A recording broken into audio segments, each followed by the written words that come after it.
Aujourd'hui, nous recevons les émotifs associés. Ouais, merci de nous recevoir. C'est gentil. Bonjour. Merci à vous. L'improvisation théâtrale, c'est quoi? Et du théâtre, déjà pour commencer, qu'on improvise. Donc bon, ça c'est pas très compliqué. Il n'y a pas de texte. Il n'y a pas de texte. Donc finalement c'est comme du théâtre à texte, mais sans texte, sans metteur en scène, avec juste des comédiens qui remplissent tous les rôles à la fois et de manière spontanée. D'où vient le nom Les émotifs associés? Alors on est une troupe qui s'est créée initialement à Briare. Et à Briare, il y a une manufacture des émaux de Briare qui était historique dans la ville. Et donc on trouvait que le jeu de mots entre émo et émotion, donc les émotifs, et le fait qu'on soit une association, ça faisait un clin d'œil qui était sympa. Et après on est parti à Gien, donc aujourd'hui maintenant on est basé à Gien, mais on a gardé ce nom qui était un peu historique de la troupe. Est-ce que les spectacles sont tout public?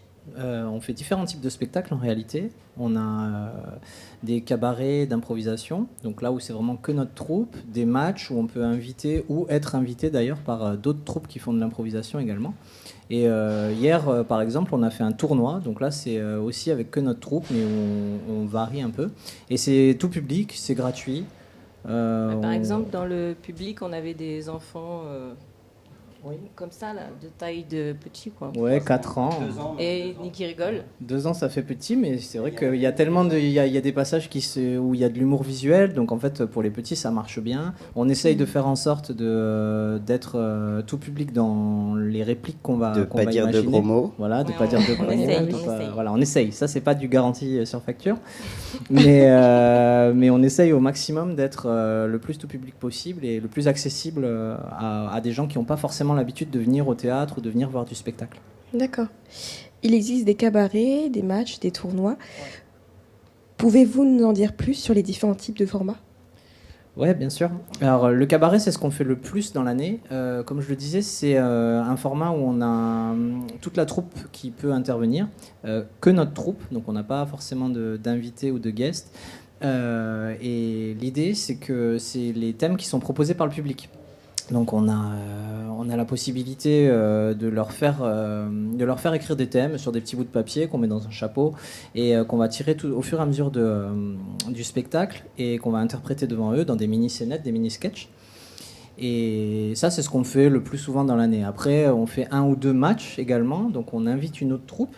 Là, c'est plus cadré parce qu'en fait, à la base, les matchs d'improvisation, ça vient du Québec, ça reprend un peu tout le décorum du match de hockey sur glace. Comme ça vient du Québec et du Canada, ils ont gardé ça. Donc, on a des jerseys, on a un hymne qu'on chante, il y a un arbitre qui vient avec ses thèmes et ses contraintes et ses durées, etc. Et l'interaction qu'il y a avec le public, c'est qu'à chaque fin d'improvisation, le public va voter pour l'équipe qu'il a préférée. Et donc ça donne des points à l'une ou l'autre des équipes qui va gagner à la fin la soirée et le match. Voilà. D'accord. Quelles sont les compétences à travailler pour faire du théâtre d'improvisation? Il y en a quelques-unes qu'on travaille lors de nos ateliers. Nous, on fait un atelier par semaine. Donc tous les vendredis soirs, on se réunit à Gien, en salle 401, donc au Centre Anne de Beaujeu. Et en réalité, ce qu'on travaille, c'est des compétences de base, donc qui seront utiles pour toute représentation théâtrale, qu'elle soit improvisée ou non. Donc ça va être de la prise de parole en public, ça va être le fait de bien se placer par rapport au public, de travailler son regard, etc. De porter sa voix aussi pour pouvoir justement être entendu même très loin dans la salle. Mais après, on a des choses aussi spécifiques sur le théâtre d'impro. Il y a une grosse part d'écoute. Je pense que c'est un des trucs les plus importants qu'on doit travailler. Et l'acceptation. Parce qu'on va souvent arriver avec une idée en tête. Et dans 99% des cas, ça va pas être ça qui va se passer, quoi. Parce que quelqu'un va arriver avec autre chose et on va devoir s'adapter. C'est vrai que là, on arrive dans ce qui est spécifique à l'improvisation. Ce qui va être le plus important, c'est le lâcher prise. Accepter qu'on va sur scène et qu'on ne sait pas ce qui va se passer et que justement tout l'enjeu, c'est de réussir à s'adapter.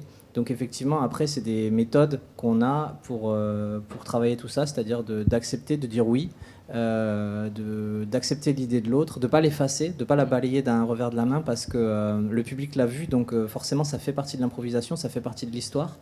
Et une fois que le public l'a vu, on doit le traiter, on doit l'intégrer à notre histoire. On peut vous suivre où exactement? Et alors sur les réseaux déjà, parce qu'on a les émotifs associés sur Facebook, les émotifs associés 45 sur Instagram. C'est ça. C'est ça. Ouais, c'est pas moi qui m'occupe des réseaux, mais je les suis déjà. Et sinon après, en fait, encore une fois, on peut nous rejoindre puisqu'on fait nos ateliers le vendredi soir et on fait pas mal de spectacles dans l'année. Donc en fait, on est basé sur Gien, on répond aussi à toutes les sollicitations. Alors des fois on dit non, mais c'est quand même assez rare. Donc on a fait cette année, je sais pas, une quinzaine peut-être de spectacles en tout, si on compte les sollicitations privées, les groupes de parents d'élèves qui nous ont sollicités pour faire des spectacles pour les enfants, ou nos spectacles qu'on organise entre nos cabarets, nos matchs, nos tournois. Il y a pas mal d'endroits où on peut nous rencontrer, nous suivre et venir nous voir. Vous avez des dates de spectacle en cours? Alors là, la saison officielle s'est terminée hier soir, mais il y a 6 dates quand même pendant l'été qui nous concerne de près ou de loin, puisque la troupe participe à un Cluedo qui se passe au château de la Bussière, donc sur les 18 et 25 juillet, et 15 et 22 août. Donc ça, c'est des enquêtes qui se passent dans un château avec tout un scénario. On peut interviewer des personnages et le but, c'est de déterminer qui est le meurtrier d'un crime qui s'est passé dans le château. Donc ça sort de ce qu'on fait habituellement, mais ça se passe cet été et il y aura des comédiens, des émotifs que vous pourrez rencontrer là. Et il y a 2 dates où on va jouer hors de nos contrées un petit peu, puisqu'on va dans la guinguette de Beaulieu-sur-Loire. Donc ça, c'est le 12 juillet. 12 juillet et on va à la guinguette de Gien le 2 août. Et donc là, par contre, on va faire du cabaret, on va passer parmi les tables, parmi les gens qui mangent et qui viennent boire un coup, et puis on va traiter des thèmes qu'ils nous proposeront en live. Est-ce que vous recrutez et y a-t-il un nombre limite d'adhérents? Alors on ne s'est jamais fixé de nombre limite. Je pense que si justement on a assez d'adhérents, on fera peut-être même 2 créneaux, avec un créneau pour accueillir les nouveaux et puis un créneau pour continuer à professionnaliser entre guillemets nos comédiens qui ont un peu d'expérience. En tout cas, à les expérimenter. Donc non, il n'y a pas de limite de nombre d'adhérents. Aujourd'hui, on est une vingtaine. On pourrait être 5, 10 de plus. De toute façon, dans l'année, on est rarement tous là à l'instant T. Oui, mais c'est surtout qu'on peut être peut-être nombreux pour les séances d'entraînement, mais après, ça ne veut pas obliger qu'on soit sur scène. Enfin, oui. Par exemple, il y a ceux qui aiment bien juste l'ambiance du vendredi soir, et puis après, il y en a d'autres qui veulent tout le temps jouer. Mais voilà, ça dépend. Donc, de toute façon, on a aussi besoin d'aide. Voilà, surtout, on peut venir au match ou au cabaret sans jouer. On peut faire un an sans jouer et quand même participer en accueillant les gens. Parce qu'on fait aussi souvent un pot de l'amitié à la fin. On partage à manger, à boire, et là, il faut quand même du monde pour organiser ça. Du monde pour organiser, pour nous aider à faire la communication. Il y a plein de rôles, il y a plein de postes. Dans tous les cas, on essaye aussi d'intégrer sur scène ceux qui veulent jouer au maximum. Et puis, donc, pour nous rejoindre, c'est pas compliqué. On va être sur le forum des associations de Gien début septembre. D'accord. Et puis, au pire, par contact, par nos réseaux, on répond systématiquement. Et puis, c'est assez simple de nous rejoindre. Et puis, c'est pas très cher. C'est 50 € l'adhésion à l'année. Et il y a des séances d'essai. Oui, en général, aussi, on fait 3 séances d'essai avant de décider si on s'inscrit ou si on s'inscrit pas, parce que c'est vrai que la discipline est assez méconnue. Mine de rien, même quand on connaît la discipline, il faut aussi voir si le groupe nous plaît, si l'ambiance, le collectif est sympa. On est sympa, je pense. On accueille tout le monde, mais c'est vrai que voilà, on peut avoir des affinités plus ou moins avec un groupe, et donc c'est pour ça qu'on laisse ces 3 séances d'essai. Ouais. Et puis surtout savoir effectivement si la discipline plaît, parce que ça reste quand même assez spécifique. donc voilà, la première séance c'est un peu la découverte, et le deuxième déjà de voir si on arrive à s'entraîner, etc. Quoi. Est-ce que c'est obligé de jouer sur scène? Non, c'est pas obligé de jouer sur scène. C'est pas une fin en soi d'ailleurs non plus. C'est des ateliers où on vient travailler aussi beaucoup la cohésion de groupe, l'acceptation, la bienveillance. Donc en fait, Si on a envie de jouer sur scène, on pourra, au moins une fois dans l'année. On n'a jamais bloqué personne à nous rejoindre sur scène parce qu'on fait en sorte, quand il y a des nouveaux, qu'on soit assez d'expérimentés pour pouvoir les accompagner et que ce soit le plus facile possible pour eux. Mais il y a des gens dans la troupe d'ailleurs qui n'ont jamais joué sur scène parce qu'ils ne veulent pas jouer et on les force pas à jouer. Il faut que ça vienne d'eux parce que sinon ce ne sera pas une bonne expérience pour eux. Oui, c'est tout à fait normal. Est-ce qu'il y a des stages et des techniques des moyens pour progresser, excusez-moi? Oui, on a des petites techniques. Alors des stages, il y en a. Nous, on n'en a pas organisé depuis quelques temps. On y songe pour la saison à venir, 2025-2026, où on fait venir des intervenants. Parce qu'en fait, nos ateliers du vendredi soir, on les anime nous-mêmes. Parfois, on a un intervenant professionnel sur quelques dates dans l'année. Mais forcément, ça coûte de l'argent et c'est pas une asso qui a vocation à en faire beaucoup, donc on fait avec ce qu'on a. Mais on essaiera de faire en sorte de faire venir des intervenants professionnels parce que dans le monde de l'impro, il y en a quand même pas mal. Des gens qu'on commence à connaître d'ailleurs, donc on va essayer d'organiser ça l'an prochain. Et après, oui, des techniques pour s'améliorer, il y en a plein. Il y a plein de petits exercices que même si on n'a jamais fait d'impro, on est capable de faire, que nous, on sait accompagner. Et qui aide, je pense, à se sentir à l'aise et à oser monter sur scène quand on en a envie. D'accord. Est-ce qu'il y a un âge limite pour commencer? Oui. En fait, dans notre troupe, on a défini qu'à partir de 17 ans, on était assez autonome pour venir et intégrer le groupe adulte. On avait fait un groupe ado, c'était un peu compliqué à se répartir l'animation parce qu'encore une fois nous on est tous bénévoles dans cette association donc c'est dur de préparer 2 ateliers, de les animer tous les 2 et puis les ados on n'en avait pas beaucoup donc on a gardé le dernier qui est maintenant notre plus jeune adulte qui a 18 ans mais ce qu'on s'est dit c'est que pour le groupe adulte pour continuer dans notre orga actuel à partir de 17 ans ça marchait bien. Combien y a-t-il de bénévoles? On est une vingtaine d'adhérents. Après, il y a des gens qui s'investissent plus que d'autres, comme dans toute association. Je pense qu'on a un noyau dur de 8-10 personnes qui sont là quasiment systématiquement. Après, forcément, on a tous nos vies, on a tous nos contraintes personnelles qui font que parfois on n'est pas là. Mais on est 20 adhérents, une dizaine de personnes qui font tourner tous les spectacles, tous les ateliers, toute l'organisation. Et après, on n'a pas de limite en réalité. Y a-t-il des contraintes de travailler avec des personnes avec une différence d'âge? Ah oui, il peut y avoir des contraintes, par exemple, soit de cécité, ou on a aussi des malentendants. Ouais.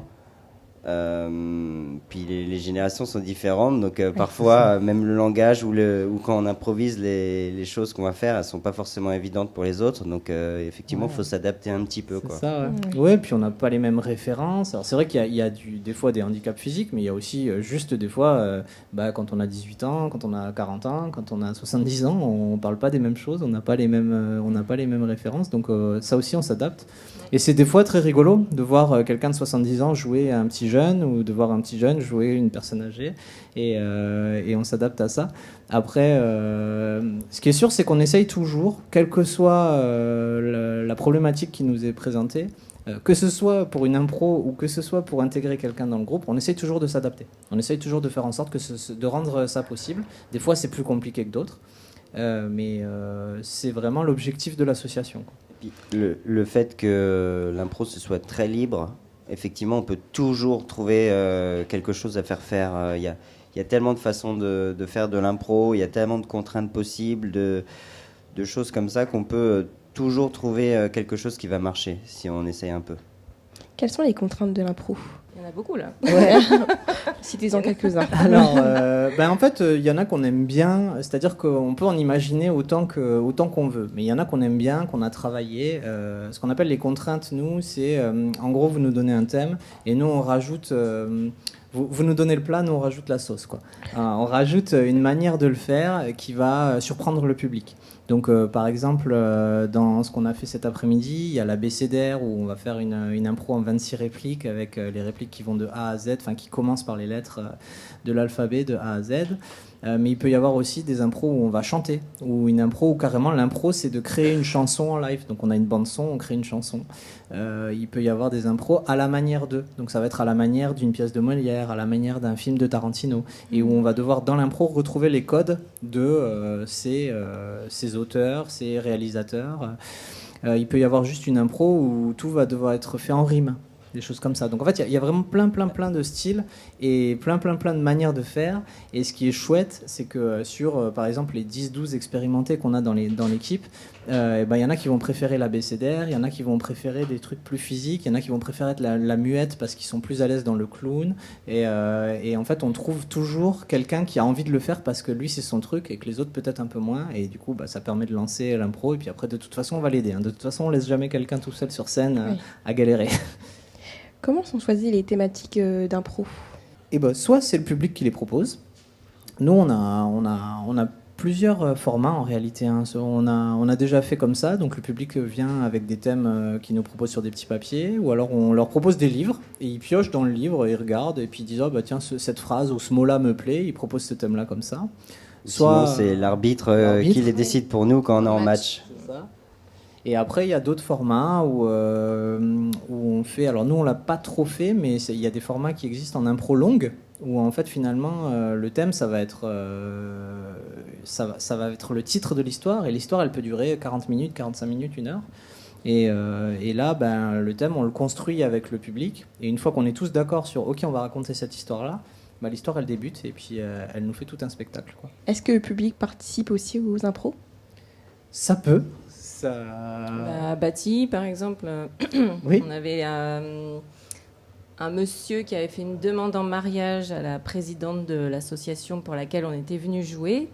Donc du coup, on s'est dit on va les faire participer. Donc du coup, ils étaient au milieu et on a fait genre ils sont en couple, etc. Et après, on a refait l'improvisation, mais sans eux, mais en jouant leur rôle, quoi. D'accord. Donc ça peut être ça, mais ça peut être aussi par exemple, en début, quand justement le maître de cérémonie, il va piocher un thème.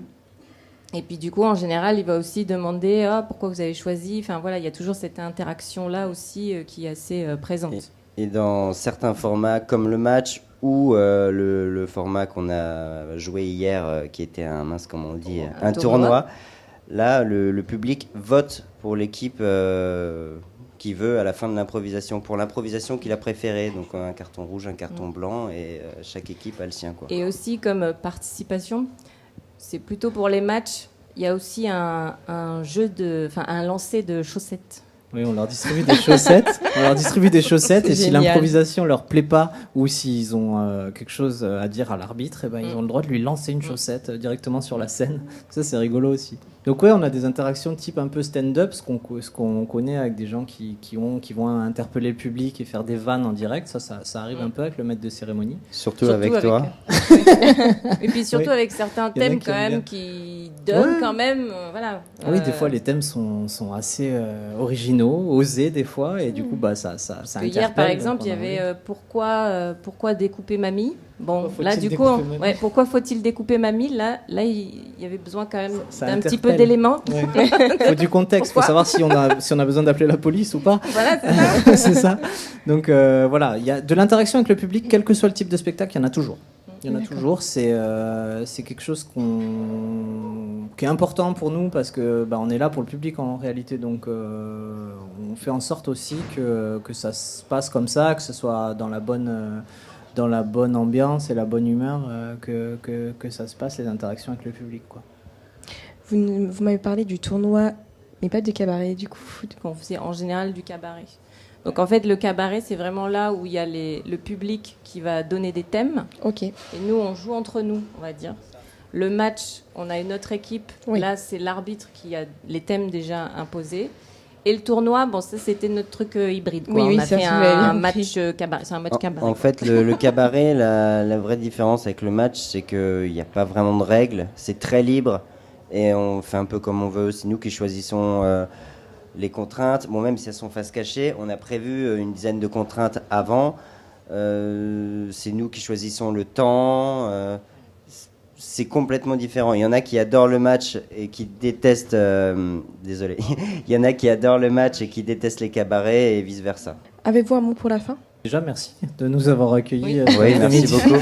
Franchement, c'était un moment chouette. C'est vrai que pour les démonstrations qu'on a pu faire, je ne sais pas si ça se verra, mais on n'est pas forcément à l'aise avec l'exercice d'être filmé et de ne pas avoir de public parce que le public, mine de rien, nous porte vachement dans ses réactions. Oui. Pour guider un peu la suite de l'improvisation.